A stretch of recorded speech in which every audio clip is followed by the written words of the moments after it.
Gamepad baru lagi dari Fantech, ini layoutnya PS, namanya WGP 16 Nova 2. Ini punya shape yang 1:1 sama DualSense-nya PlayStation. Jadi kalau kalian emang suka main PS dan memang udah terbiasa sama shape-nya DualSense, menurut gue ini akan gampang aja untuk adaptasinya. Karena emang bener-bener sama persis. Secara harga dia ada di 400 ribuan aja dan fiturnya juga nggak selengkap kayak WGP 15 yang harganya lebih di atasnya si WGP 16 ini. Seri genap yaitu dia emang selalu punya layout PS. Ada 3 varian warna si WGP 16 ini, ada yang abu-abu yang gue pegang, ada yang warna putih sama warna hitam. Sedikit perbandingan ini bedanya sama WGP 15 versi kedua, dan kemarin kita sempat juga bahas yang seri genapnya si Fantech WGP 12 yang S. Secara fitur memang ini dia simple aja, kebutuhan untuk kalian yang emang mau main game casual, nggak yang kompetitif banget. Kayak di sini tuh nggak ada fitur yang bisa gantiin si thumbstick atau D-pad-nya, jadi udah fix kayak gini aja. Nggak ada yang bisa dilepas-pasang juga di bagian switch-nya dia. Nggak ada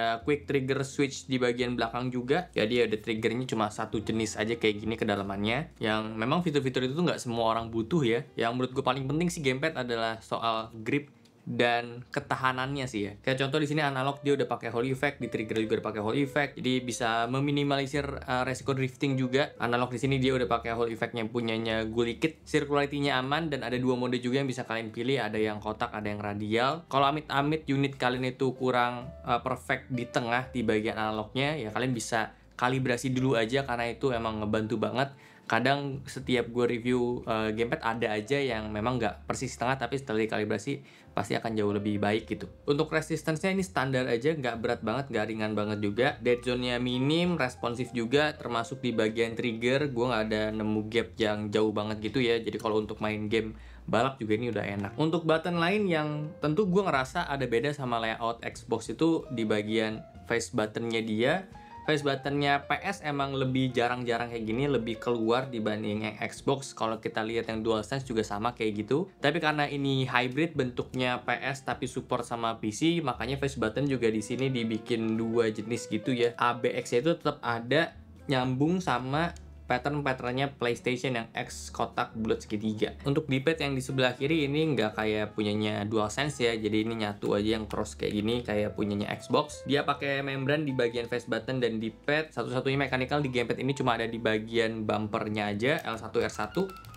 Dan ini aman secara shape, gue nggak ada protes, semuanya bisa dipencet dengan nyaman. Nah, secara ukuran juga oke buat jari gue yang memang secara grip style itu meluk banget kayak gini.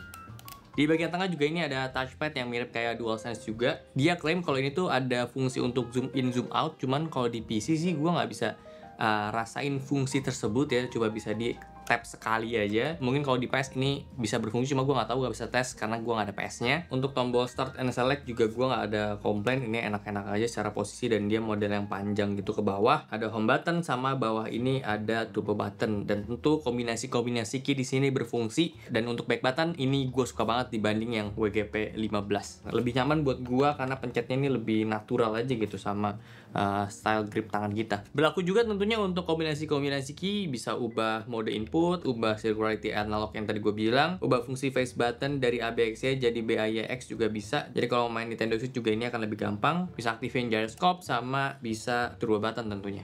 Untuk koneksi di sini dia cuma dua aja, ada wired sama Bluetooth. Keduanya gue tes untuk polling rate dapat di 250 Hz ya kurang lebih. Cara spek memang ini kelihatan gamepad yang untuk main game-game casual, gak kompetitif dan santai-santai aja, walaupun emang bisa juga sih ya, kayak Xbox pun Bluetooth dan itu harganya mahal, tetap punya polling rate cuma di 250 Hz saja. Untuk main game kompetitif kayak EFC yang online pun tetap bisa-bisa aja sih ya. Sayangnya walaupun dia ini bentuknya ada DualSense banget, tapi sayang setahu gua ini belum bisa untuk mainin game-game PS5, tapi tetap bisa connect ke PS5 untuk mainin game PS4-nya. Terus terakhir yang gue suka di WGP 16 ini support sama charging dock, yang charging docknya disediain juga sama Fantech, kalian bisa dapetin itu, dan itu juga support sama DualSense. Jadi kalau misalnya kalian udah punya DualSense dan kalian mau yang lebih budgetnya ya beli yang si WGP 16 ini, dockingnya cukup satu, itu udah bisa dipakai dua-duanya. Dan jujur ya, dockingnya itu jauh lebih ganteng dibanding docking gamepad yang layout Xbox. Termasuk yang WGP 15 juga kan dia ada dockingnya itu kayak kotak biasa, generik banget. Kalau punyanya si WGP 16 ini kayak